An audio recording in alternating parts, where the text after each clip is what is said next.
All right, guys, we are back in my garage for another video, and you guys know how I normally do things. I don't like to share all my mods and stuff like that because I want to make sure I can get some races and I don't want people scared to run me.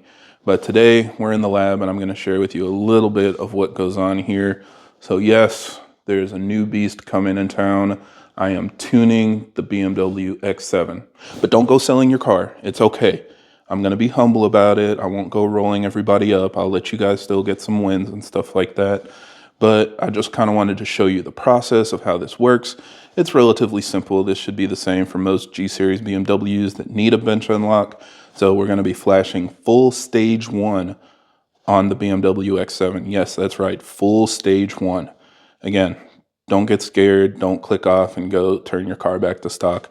We're going to do this the right way. So I'll show you guys how it works, and hopefully you guys find this video useful.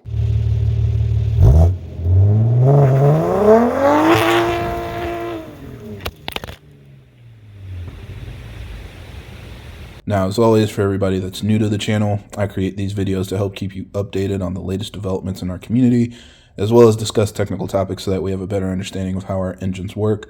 So if you're interested in more videos like that, be sure to subscribe because there will be a lot more coming out in the future. So a lot of you watching this video probably know that if you've got a 2020 Supra or M340i, you can simply bench unlock your DME if you want to flash a tune on it. But did you know that a BMW X7 is the same way? Of course you didn't, because none of you were looking for this car probably. But the good news is this is the same process as an M340i or Supra, even like an X3M, all of those early model years where you're able to bench unlock it without sending it off to FEM2. This car is going to be the exact same way. So I'm going to bench unlock it at home and show you guys exactly how it's done. So the first thing we need to do, of course, like I said, is access the DME. Because of the way this car is built, it's got this cross brace going over the DME. So we're going to remove this first. This is an E12 screw on the front of it. And then at the back, we have an 18mm bolt. There we go, finally. And then we're going to pop off this cover that is on top of the DME. And now we have access to all 6 of the plugs. Now the DME on my car is on this side. There's going to be like a little black box next to it with smaller connectors. That is not the DME. We're only removing the 6 big plugs connected to the big shiny metal box right here. So to disconnect each one, there's a little like tab that you push in, and then this lever flips forward, and then it comes off like that.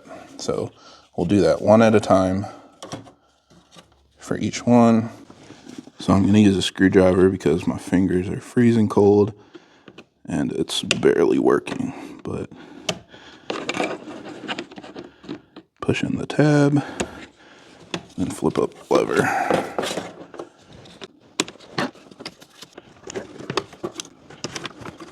Now we only need access to 2 of the plugs, but you still need to disconnect all 6 to do the bench unlock process. And then what we're going to use today is this. So this is the MHD DME Unlocker Tool. This allows you to bench unlock the DME at home, and it works pretty simply. So we are going to connect to the number 1 plug, the one that's closest to the front of the car, and the number 5 plug. So you count from the front and you go back 5 plugs. So basically the second from the rear, and that's going to give you the connections that you need. So these are the 2 plugs that go in there. They each only go into one. So if you start trying to push it in and it doesn't go, it's going into the wrong plug. So just put it on the other one. So let's see. Nope, wrong plug, so we'll switch. Make sure the actual tab is flipped forward too so that it can slide on easily. There you go. And then the only thing to remember about this number 5 plug, normally it plugs in like this, but you're going to flip it around and plug it in backwards. Again, it just kind of helps make sure you're putting it in the right one. There we go, give it a tug to make sure it's on there good. And then we need to give it power and ground with these alligator clips. So we're going to go over to the other side of the engine bay. And right here, we've got our positive terminal that we can connect to. And then I don't see any big ground, so we're just going to connect to this. All right, guys, so now we are back in the car and we are ready to do the bench unlock process. So the first thing we need to do is to connect to the DME Unlocker. And the way that you do that is go to the Wi-Fi on your phone and then tap on MHD Bench. If you need to put in the password, it's going to be 1 2 3 4 5 6 7 8. Hit connect, and then it will go through the connection process. Now, it's probably going to tell you that it doesn't have internet connection. That's fine. Just tell it to stay connected because, you know, you're connecting to this deliberately. So hit stay connected, and then we are going to go to the MHD app. And here we go to hardware, and then DME Bench Unlocker, and hit begin unlock. Now I'll hit connect, and then we hit unlock. And let's see how long this takes. Let's see, 1 minute down, and it's about 75% of the way there. Oh, it's doing stuff in the car. Lights are flashing.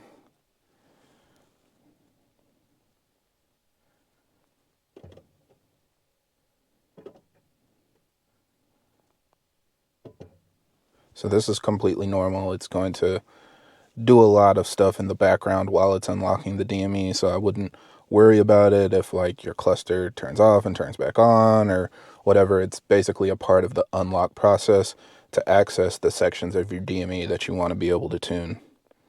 Oh, and it's done. So that took about 2 minutes on the dot. So everything should be good now. I think the car turned off. So now that you've got all of this done, what we're going to do is go back into the engine bay, remove the unlock tool, plug all of the connections back into the DME. If they aren't tight, the car won't start and you'll have a bunch of errors. So just make sure every single connector is fully seated. Give each one a little bit of a tug before you assume that it's done, and that'll make sure that it's really snapped in there. So we'll do that and then get back in the car to flash the tune. All right, guys, we are back in the car. We've removed the DME unlocker and plugged all of the connectors back into the DME. So now we're ready to actually flash a tune on the car. So we've got our MHD universal Wi-Fi adapter. So we'll go ahead and get this plugged in. There we go. And we are going to connect to it just like usual. So go to your Wi-Fi and select MHD eNet. And connect to that.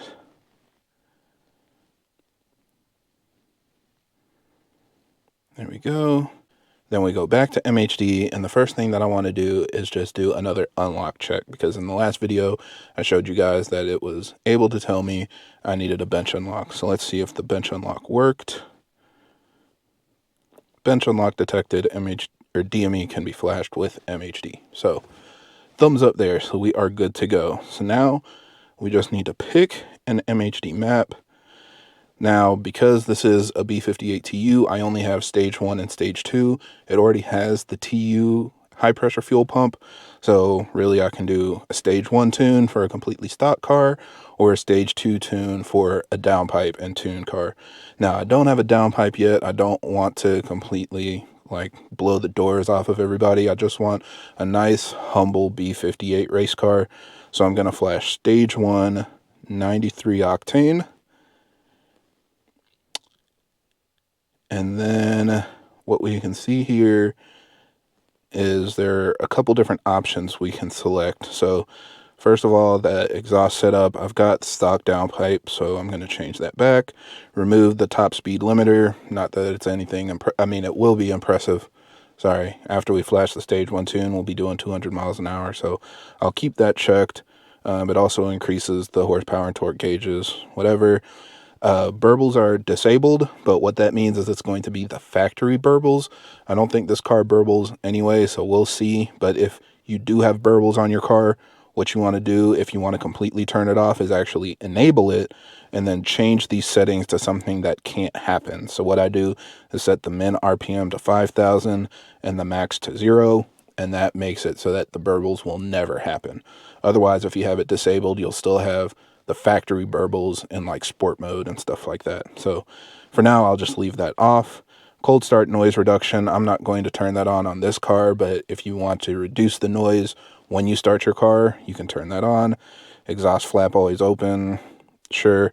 Startup roar, I'm not turning that on either, but it makes the car like rev up really loud. If it's already warmed up, it won't do it on the first cold start, but if you stop at the gas station or a store or something and get back in your car, it'll make it rev up really loud and make a lot of noise so people know you're fast. High pressure fuel pump installed is the OEM TU pump, stock injectors. Sport cooling for the intercooler is cool. You know, it just keeps your IETs as low as possible. And then the radiator shutter flaps always open. I'm disabling that, especially now it's winter.